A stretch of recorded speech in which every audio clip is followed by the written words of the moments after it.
welcome back to my channel. Welcome to my channel, yeah. Welcome back to this channel. My name is Rezu. Wow. Yay! Yeah, my name is Rezu, and today, we will do something a little bit quite not different, yeah, because usually I'm maybe by myself, or maybe with Mr. Brett or Mr. Yudian, but now I was accompanied by a very beautiful woman, beautiful woman. Ooh, and it's Miss Firda. Hello, Miss Firda.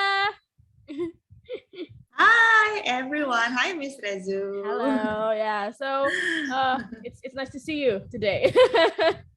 Nice to see you too. Yeah. Okay. So with Miss Firda today, we are going to do something quite different from the usual, because maybe if you see, usually we talk about IELTS, but today we're going to see a little bit about the TOEFL IBT and what it's different with the IELTS, ya. Maybe in case you have some ada apa ya, kayak kita kayak aduh mau ngambil yang mana ya gitu kan, masih sedikit bingung gitu ya Miss ya, jadi kayak aduh apa ya gitu. Jadi kita bisa memberikan sedikit gambaran gimana sih TOEFL dan gimana sih IELTS itu. Jadi hari ini kita mau fokus ke speaking section. Tapi sebelumnya mungkin mau nanya Bu Miss Firda gitu ya. Miss Firda, berarti kemarin sempat ambil TOEFL ya? Sempat ambil TOEFL. Yes. Jadi kemarin, bukan kemarin sih, bertahun-tahun lalu sebenarnya saya ngambil TOEFL IBT gitu. Oke. Gimana tuh TOEFL IBT saat ngambilnya tuh gimana, Miss? Perasaannya tuh gimana? What do you feel?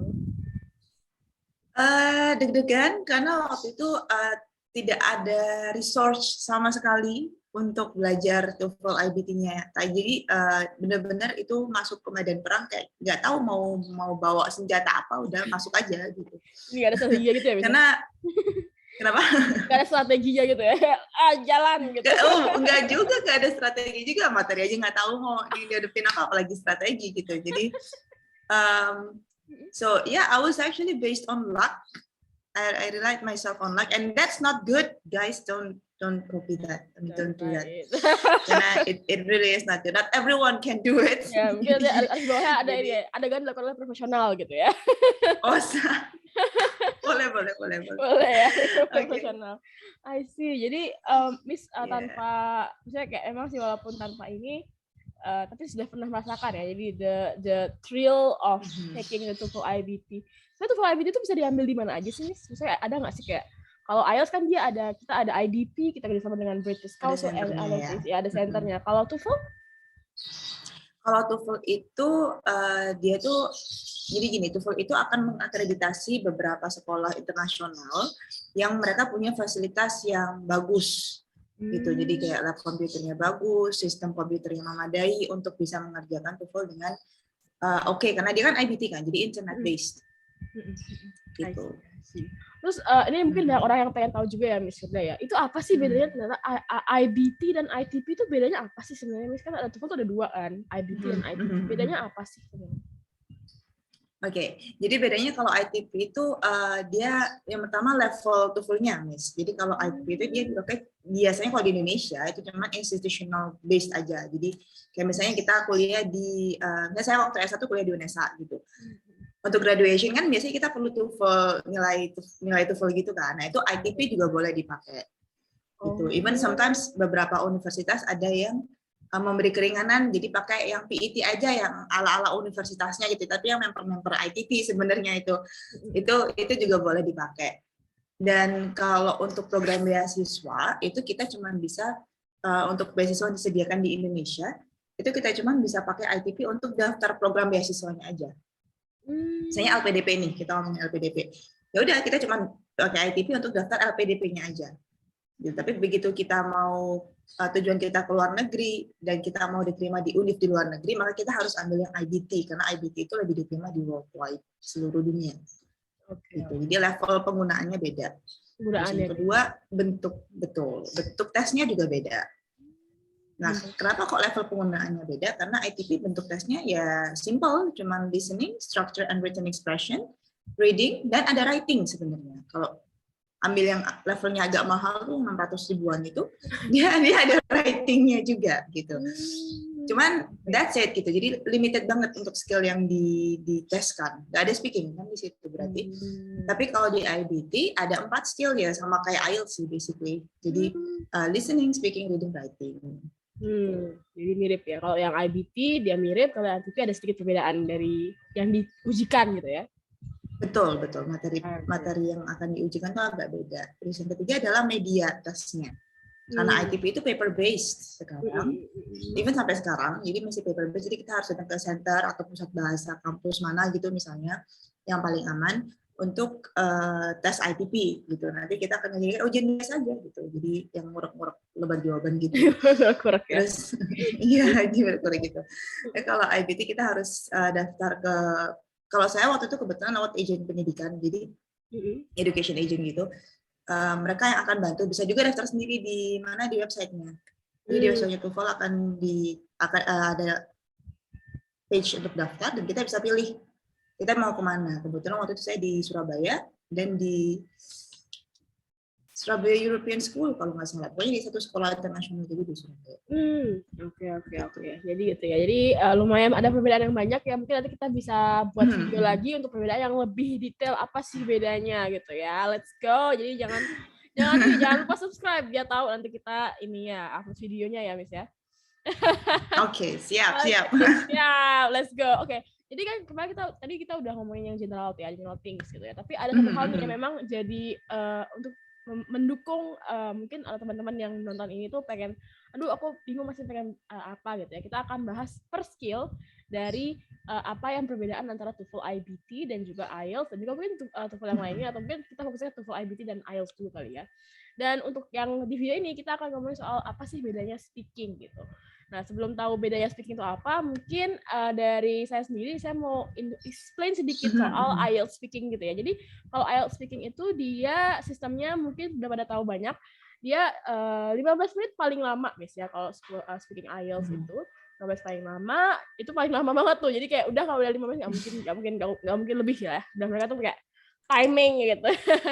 15 menit paling lama dan dia itu direct. Jadi nggak ada yang mungkin kayak di website ada tuh website mock test itu ada yang kayak dia direkam gitu, tapi itu nggak ada. Jadi dia benar-benar direct, harus pergi ke senternya, itu harus wajib ya. Jadi IELTS itu nggak ada yang via internet atau via website atau via aplikasi gitu, nggak ada. Jadi dia fully pasti harus di direct gitu ya, harus ke tempat senternya. Dan untuk speakingnya pun sama ya, jadi dia bentuknya interview one by one, jadi kayak ngeri sedap gitu ya ketika tes karena kan direct gitu kan. Itu untuk IELTS. Jadi mungkin bagi yang nggak tahu nanti kita bisa bahas lagi tentang IELTS, mungkin ada di video lainnya tentang apa sih IELTS speaking itu. Nah, sekarang mungkin untuk Miss Firda juga bisa sedikit give teman-teman insight gimana sih sistematis dari tes speaking dari TOEFL IBT. Okay, so langsung nervous. So jadi, so di TOEFL IBT ya, main difference yang selalu saya sebutkan ke student saya adalah ketika mereka ada dilema batin nih, batinnya menjerit harus TOEFL IBT atau ke IELTS itu misalnya, saya akan jelaskan ini, mereka akan lebih nyaman dengan yang mana gitu. Karena di IELTS seperti yang Miss Rezu bilang tadi, kita akan menghadapi live speaking situation gitu ya, dengan orang beneran gitu. Dimana kalau kita ada rasa nervous, kita ada ketika kita pronunciation-nya ada yang agak belibet gitu, mungkin karena nervous tadi, they probably could still understand gitu. Mereka mungkin akan masih ngerti karena sama-sama orang ya, kayak kita ngobrol gini kan. Tapi ketika di TOEFL IBT, maka yang kita hadapi adalah mesin. Jadi itu harus benar-benar jelas dari pronunciation-nya, speaking speed-nya, pausing-nya. Jadi jangan sampai si mesin ini merekam ketika didengar oleh examiner nanti di balik layar, jadi nggak jelas gitu. Termasuk juga karena waktu di SIS itu saya pakainya headphone yang seperti Miss Rezu punya. Jadi even untuk jarak mikrofon ke mouse itu harus saya atur banget gitu. Jadi untuk benar-benar ngecek biar nggak gemeresek, biar jelas lah, intinya biar jelas dari recordingnya, karena itu recorded voice akhirnya.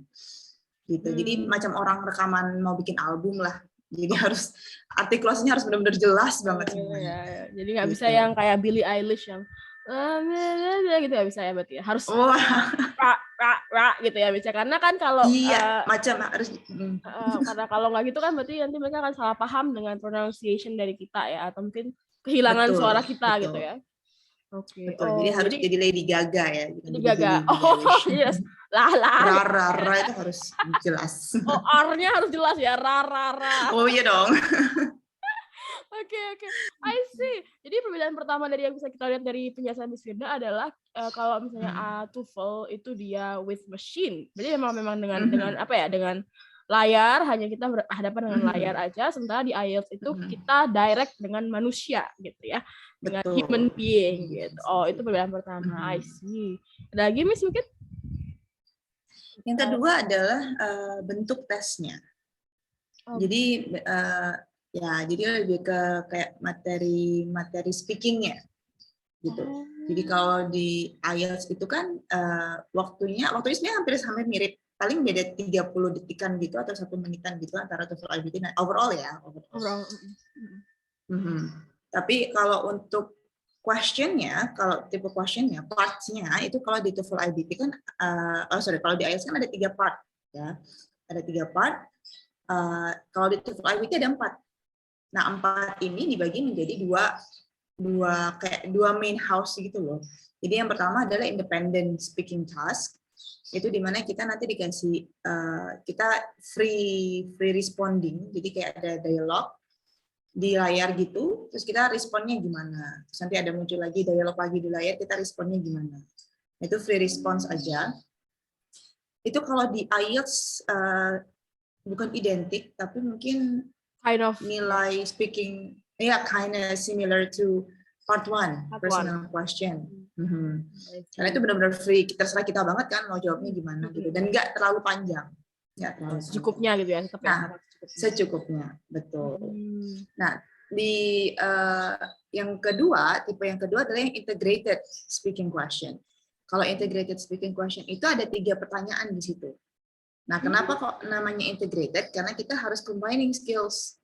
Jadi dan itu bisa benar-benar random, nggak ada kisi-kisinya gitu. Kalau di IELTS kan kita bisa latihan dengan banyak kisi-kisi soal di internet, di buku ya kan. Tapi ini jenisnya bisa random karena dia bisa combining listening and speaking. Jadi kita akan listen to lecture misalnya.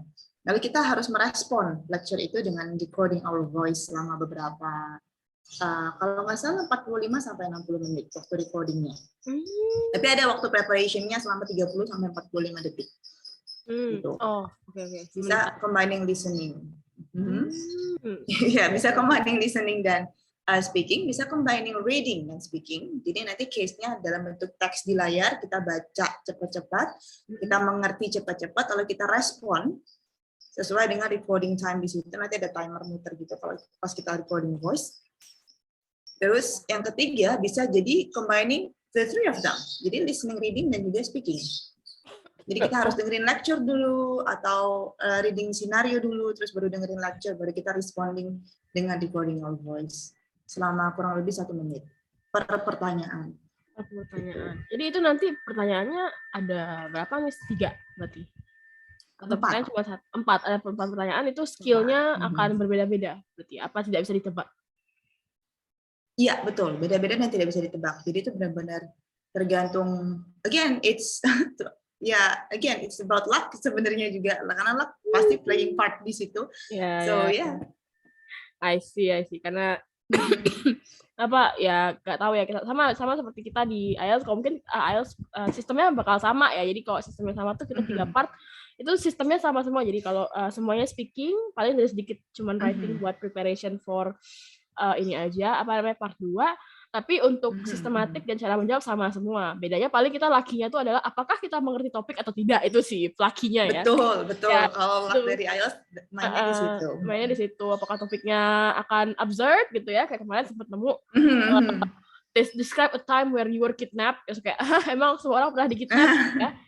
Jadi ada episode kayak gitu yang bukan berarti kita tidak bisa jawab, cuman kita agak susah untuk menjawabnya karena mungkin not alive ya. Tapi kalau di TOEFL itu sedikit ada juga luck untuk kayak jenis skill yang akan di-combine ya, integratednya gitu ya. Ya, combining skill-nya yang di situ. Wow, itu lumayan ini sih ya, lumayan bikin pusing nggak sih, Miss? Yang itu part 2 ya berarti, yang main house 2-nya berarti agak pusing nggak sih kalau mau tumis sendiri yang tes itu? Iya, pusing. Dan nggak bisa pusing juga, Miss Rezu, karena gini, kalau di IELTS itu time limitnya diatur oleh machine. Again, kan we're facing a machine in front of us gitu. Jadi itu benar-benar otomatis banget. Kalau udah ya udah, no tolerance gitu. Jadi kalau udah selesai ya udah, gitu, dadah gitu. Iya, udah kekat aja gitu, udah berhenti aja di coding prosesnya. I see. Berarti ya karena mereka mesin jadi tidak manusiawi ya. Betul sih ya. Susah lah mesin manusiawi sih ya. Bingung. Serem sih jadi next level ini ya, udah mau apa? AI ya, next level AI. I see. Oke, jadi itu sih ya perbedaan yang awal dari sistematisnya yang cukup berbeda gitu ya, sangat menantang juga ya untuk TOEFL. Tapi mereka punya tantangannya masing-masing gitu ya, Miss ya. Betul. Oke. Terus jadi apa lagi, Miss? Mungkin ada lagi yang mau tentang perbedaan TOEFL dan IELTS speaking partnya? Dan ini test environment. Gitu, test environment. Jadi karena kalau di TOEFL IBT itu, again kita jadi TOEFL IBT itu dia punya satu center khusus kayak IELTS gitu. Kalau IELTS kita bisa ke British Council or IBP atau mungkin IELF gitu kan. Mereka bisa delivering IELTS test gitu. Tapi kalau di TOEFL IBT itu mereka lebih mainnya ke sekolah-sekolah atau kampus-kampus yang punya atau institusi-institusi yang punya equipment yang sangat decent gitu, baik dari segi internet connection-nya harus bagus, nah dia internet based test, terus juga computer equipment-nya juga harus bagus, termasuk sound juga itu juga harus bagus banget. Terus jadi even ketika speaking, kalau di TOEFL IBT itu kita akan ya speaking-nya bareng-bareng aja gitu, jadi satu lab komputer itu. Cuman mungkin akan ada di jarak gitu. Jadi kalau misalnya ini station saya, sebelah station saya pasti akan kosong. Nanti di station selanjutnya baru ada task takers yang lain gitu. Gitu. Tapi tetap aja akan ada di situ bareng-bareng. Cuman so far sepengalaman pribadi saya itu tidak berpengaruh banyak karena udah deg-degan duluan gitu, Miss Rezu. Jadi udah benar-benar deg-degan duluan dan udah fokus banget ke layar dan apa yang akan mau saya record ketika speaking. Jadi udah basically roughly udah nggak peduli dengan yang lain, udah mau ada yang balik di sebelah saya nggak akan sadar gitu. udah fokus aja. Bodoh amat dengan dunia ya. Udah bodoh amat. Yang penting saya selesai, betul. Segera pulang dari sini. Mau pulang aja gitu. I see. That's so amazing to know that memang dari segi environment-nya itu juga agak bikin nervous kalau untuk yang tidak terbiasa mungkin ya, misalnya untuk dari TOEFL sendiri ya. Betul. I see. Karena ini preferensi, Miss, kan sebenarnya. Makanya kalau ada orang yang mereka nggak biasa, lebih tidak terbiasa menghadapi orang. So they can take TOEFL IBT gitu. Yang lebih nyaman menghadapi machine misalnya. So they can take TOEFL IBT. Oke. Kalau yang lebih nyaman orang ya ke IELTS. Jadi kalau di IELTS mungkin good point dan bad point-nya adalah kalau good point-nya kita tidak seperti TOEFL yang satu ruangan satu banyak orang ya. Kalau kita itu satu ruangan satu orang biasanya. Jadi sebuah ruangan kelas jadi tidak ada kayak banyak orang, bahkan jadi benar-benar one on one ya kita bilang ya, one on one antara pemain dan kita. Cuman ya bad point-nya adalah kita menghadapi orang gitu ya di depan muka kayak nanyain kayak how's your day, orang asing gitu kan. Ya, jadi apalagi kalau if you take test di ya kayak beberapa institusi dia punya examiners yang dari native speaker gitu ya. Jadi mereka biasanya tuh langsung yang nervousnya 50% jadi 80%, langsung kayak aduh gimana gitu ya. Jadi seperti itu. I see. Okay, so that's 3 difference ya Miss ya antara TOEFL dan IELTS. Jadi lumayan sedikit perbedaan yang signifikan walaupun cukup signifikan signifikan, sebenarnya. cuman tetap pasti kayak tidak terlalu berbeda untuk cara tesnya dan sistematis tes. Cara yang nilainya mungkin juga tetap sama karena kan tujuan mereka sama ya, proficiency test ya. Seperti itu. Oke. Anyway, speaking test gitu. Ya, speaking test gitu ya. Penting nilai tetap speakingnya walaupun kalau di TOEFL ada intermediate-nya gitu ya. Oke, that's quite amazing, Miss. Tapi memang untuk more understanding-nya nanti kita bisa membuat video lagi, atau kalau misalnya nggak tahan, kita langsung cek focusielts.com ya, biar ketemu Miss Firda. Nanti Miss Firda yang ngejelasin. Ya, nanti Miss Firda yang ngejelasin lebih detail lagi apa sih bedanya TOEFL dan IELTS ya, kalau misalnya masih pengen tahu lebih lanjut. Tapi tenang aja, kita juga akan pasti nambah our series. Jadi bukan cuma yang speaking doang, nanti kita akan ngomongin listening, reading, dan juga writing yang merupakan the hardest for me personally ya. Di IELTS tuh nanti kita apakah di TOEFL juga writing itu yang paling susah nggak sih gitu. Oke? Oke, siap. Oke, siap. Let's go. Oke. Kalau gitu untuk sekian dulu mungkin video dari kita ya, Miss Firda ya. Kalau kangen bisa langsung subscribe dan like and comment juga for more mungkin idea untuk apa sih yang mau kita bahas dan apa yang ingin ditauin gitu dari kita tentang proficiency test yang lainnya. Oke? Comment. Oke, comment.